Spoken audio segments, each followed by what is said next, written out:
C'est que les matchs nuls, les matchs perdus du Togo sont liés au fait que les 25 millions de M. Baudet, c'est ça qui met la malchance sur le Togo. Que pensez-vous des 25 millions? Mais déjà, pour une fois, là on est en live. J'espère qu'il y a du monde qui regarde. Je veux clôturer le débat de soi-disant 25 millions. On doit à quelqu'un. Quelqu'un a fait quoi? C'est du n'importe quoi. Bordel bien organisé. Monsieur Baudet raconte n'importe quoi.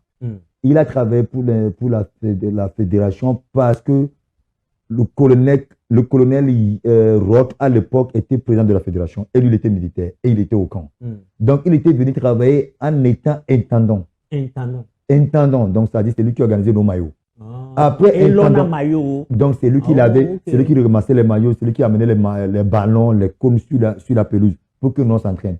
Au bout d'un moment, quand Chiyé commençait à devenir grand, la personne que je suis, donc quand le Togo pas jouer à l'extérieur, donc les Togolais de l'extérieur, de diaspora, tout le monde veut tirer à Adebayor. Donc, automatiquement, Roch l'a nommé sécurité de chez Emmanuel Adebayor. Ah, il était ton sécurité. Il était mon sécurité, en même temps l'intendant. Donc, à aucun moment, Baudet était le marabout ou le préparateur des matchs des Togolais. Donc, ça n'a jamais été le cas.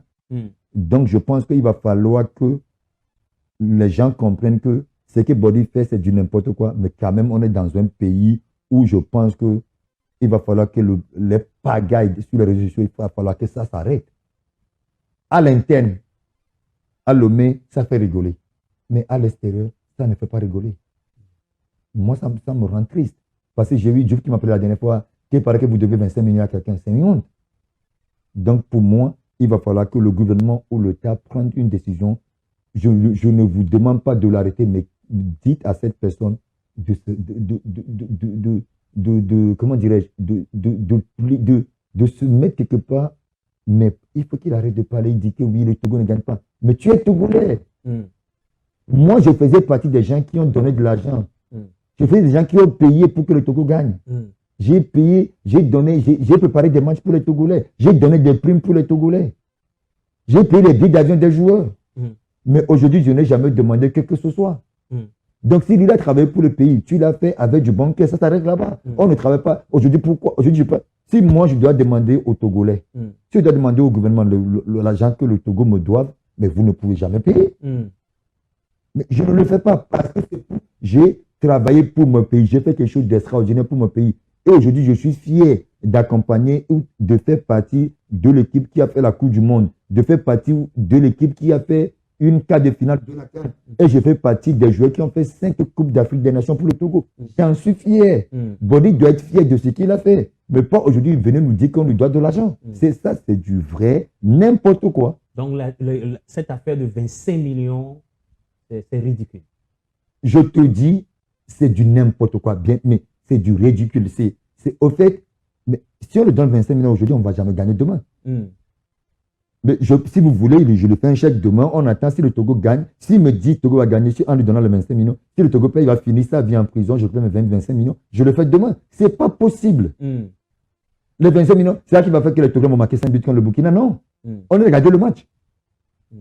Donc pour toi, pourquoi il demande ces 25 millions alors? Mais parce qu'il a trouvé un moyen d'anarquer le pays. Parce qu'on est dans un pays où je peux dire que lui se dit qu'il y a dû laisser aller. Donc moi aussi, je vais tenter le tout pour le tout. Il dit qu'on le doit. Comment on le doit? Est-ce qu'il lui a déjà vu 25 millions de francs CFA dans sa vie? Et il a dit qu'on l'a promis les mêmes sommes que tous les joueurs. Est-ce que c'est un joueur? J'ai joué en Angleterre. C'est moi qui étais. Aujourd'hui, d'accord, on va se dire la vérité entre nous. S'il y a plus de campement aujourd'hui avec en sélection, c'est moi qui ai installé. S'il y a eu plus de campement, c'est moi qui ai installé. S'il y a eu plus de qualification pour la Coupe d'Afrique des Nations, c'est moi qui ai installé. S'il y a eu prime de participation pour la CAN, c'est moi qui ai installé. Donc, en tant que leader, vous avez lutté pour tout cela. J'ai lutté pour tout le monde. Je me battais avec les ministres dans ce pays. Je me suis fait menacer pas une fois, pas deux fois, pas les généraux. Mais je leur disais que je préfère mourir avec mes idées que de vous suivre. C'est notre boulot. Si aujourd'hui, ça fait 2 ans et demi que je suis à l'ONU, qui paye les places de ma fille? Je trouve l'argent pour le pays. Par rapport à l'argent que j'avais déjà gagné avant. Ma fille, elle a que 13 ans. Elle va fréquenter encore au moins 10 ans. Qui va l'amener peut-être à 23 ans. peut-être dans 25 ans, qui va payer les collages? Tu dois payer. Tu ne Mais il y travailles a plus. aucun Togolais qui va venir me dire que oh, non, tu as trop travaillé pour le pays. Non, non, non. Par contre, ils veulent que tu voulais donner l'argent. Exactement ça. Ouais. Donc, moi, je me battais pour ce dont on a travaillé pour. Mais maintenant, Body, lui vient en disant qu'on lui a promis. Maintenant, si je te dis que toi, Marc, DJ Marc, que je respecte énormément, Merci beaucoup. je dis, viens demain, je vais te donner 10 millions. D'accord. Parce que je compte sur mon argent. Je te le promets. Si demain, tu viens que je n'ai pas les 10 millions, est-ce que je dois l'argent à quelqu'un? Non. Mais voilà, donc, ce que j'ai dit avec ma bouche, je peux le retirer avec ma bouche. Ouais. Ce n'est pas sur un papier qu'on a signé. Tu ne peux jamais utiliser ma bouche contre moi. Donc, il va falloir que Body arrête moi ces conneries-là le plus tôt possible. Il pense quoi pour le propos de Akakpo de ne pas approcher les joueurs comme quoi il est le malheur de la défaite des Hyperdiens? Écoute, Akakpo déjà, je vais vous parler de Serge Akakpo en bref. Il a joué 2001, 2002, 2003, 2004 à Auxerre. On l'a appelé pour venir en sélection, il a refusé. Il a choisi l'équipe de France. D'accord? Il a choisi l'équipe de France. Il a voulu jouer pour l'équipe de France. Il a joué pour l'équipe de France moins de 16, moins de 17, moins de 18, moins de 19 ans. Quand il s'est retrouvé en Roumanie, en 2008, il décide, quand il était à 2000, je ne vous parle de 2002, 2003, 2004, c'est moi qui l'ai appelé de venir en sélection jouer avec nous. Il refusait déjà. En 2008, quand il a vu que l'équipe de France est bloquée, parce qu'il a signé en Roumanie, il jouait en 2e ou 3e division en Roumanie, il a décidé de venir jouer pour le Togo. C'est lui qui est venu jouer pour le Togo. Et c'est lui qui dit aujourd'hui que moi je veux le malheur de ce pays. C'est moi qui ai négocié les primes pour les joueurs. C'est moi qui payais les billets d'avion des joueurs. C'est moi qui donnais des bonus aux joueurs. La CAN 2010, quand on nous a tiré dessus, j'ai offert un BlackBerry équivalent de 900 000 à chaque joueur. Waouh, 900 000. C'est quelle année on est qualifié à Lomé, j'ai doublé les primes des joueurs. Donc, imagine, j'ai fait 2 millions fois 22. Wow. Donc, la même personne vient aujourd'hui. Il a pris l'argent là. Hein. Et il a pris l'argent? Bien sûr, il fait partie de l'équipe, non? Ah. Donc, c'est maintenant lui qui vient, qui me dit à moi que je suis le porte-malheur de la sélection. C'est pas grave, j'accepte. Maintenant, quelqu'un qui est team manager de la sélection, il travaille en étant team manager de la sélection, il vit en France.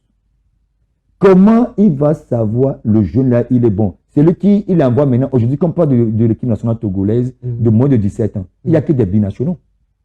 Est-ce que toi, tu les connais? Pourquoi tu ne les connais pas? Parce que les joueurs là ne jouent pas à Lomé. Non. Donc, quand les joueurs là reviennent pour jouer pour la sélection togolaise, ils n'arrivent pas parce que les joueurs là ne sont pas formés dans ce pays. Donc, maintenant, ce que moi je déplore, c'est comment on prend un team manager qui vit en Europe et il ne regarde pas le championnat togolais. À quel moment tu vas savoir que le joueur là, il est bon pour la sélection? Maintenant, si lui, il peut convaincre les joueurs, Akakpo peut convaincre quel joueur, quel international togolais? Imagine un joueur qui joue à Brest. Akakpo a fait 0 match en première division en France. Il a fait 0 match en première division en France. 0. Maintenant, 0 match en France, première division. Maintenant, quelqu'un qui joue à Brest, comment tu envoies Akakpo pour le convaincre?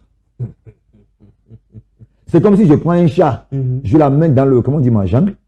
Le jungle là. De Django. Comment tu amènes un chat dans une jungle? Dans la jungle. Maintenant tu dis de faire peur au lion. Ah, ok, on l'a dit. Mais c'est aussi simple que ça. Donc moi maintenant, depuis que je suis là, je suis à la maison, le Togo a match amical, 2 matchs amicaux à Antalya, pour prendre les visas, pour aller en Turquie. C'était compliqué. Lui, là-bas, il a dit à la délégation togolaise de prendre l'avion, de venir, qu'ils vont prendre ils vont prendre le visa à l'arrivée. Tu as déjà vu ça? C'est moi qui ai appelé l'ambassade de la Turquie au Bénin. C'est moi qui ai envoyé tous les joueurs là-bas, avec tout le staff, toute la délégation, pour aller prendre le visa. Je ne veux pas prendre la place d'Akakpo. Akakpo et moi, Akakpo n'arrive pas à m'exhorter de ce que j'ai fait dans ma carrière. Akakpo ne connaît pas, Akakpo n'a pas l'idée de ce que je connais dans le football. Il n'a pas de bagage. Il a travaillé avec un entraîneur. J'ai travaillé avec les meilleurs entraîneurs de toutes les générations. Arsène Wenger, Mancini, Didier Deschamps, Mourinho. Sors-moi les noms. Des hauts niveaux, des entraîneurs de haut niveau. Claude Leroy. Et Stéphane Keshi. Pas de entraîneur au milieu. Lui, il a connu qui comme un grand entraîneur. Ça, c'est l'entraîneur qu'il a connu. Il a connu qui comme un grand joueur. Il a joué avec qui comme un grand joueur. Il n'a pas joué à Auxerre, donc il ne connaît même pas Giroud. Il connaît Giroud de vue. Mais moi, je travaille avec eux. Maintenant, j'ai joué avec tous les meilleurs joueurs de ma génération et de la génération avant. J'ai joué contre Zidane, j'ai joué contre R9, j'ai joué avec Cristiano Ronaldo, j'ai joué contre Messi, j'ai joué contre Samuel Eto'o. Lui, si lui, il va quelque part, il croise Eto'o, tu vas dire, monsieur, vous êtes qui? Mais tu peux demander chez qui tu es. Non, c'est pas possible. Donc, c'est simple. Moi, je ne veux pas la place. Si on me dit aujourd'hui, chez Yves Plan, le poste, la place d'Akakpo, même si on me dit 20 millions par mois, je ne veux pas. Mais je veux que les choses marchent. Mais je ne veux pas d'argent. Mais il va falloir que le Togo gagne. C'est ça.